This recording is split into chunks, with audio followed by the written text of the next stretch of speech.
ఎవరెవరినో ఆకర్షించడానికి రకరకాల ప్రయత్నం చేస్తాం, కానీ మనిషిలో ఉన్నటువంటి భగవంతుడిని ఆకర్షించడానికి మాత్రం ప్రయత్నం చేయము.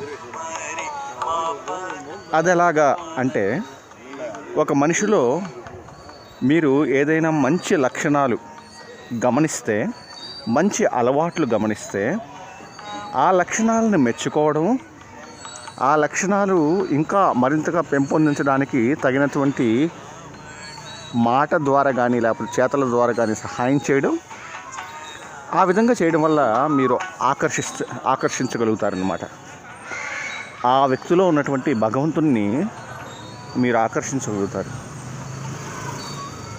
ఎవరెవరినో అనవసరంగా ఊరికే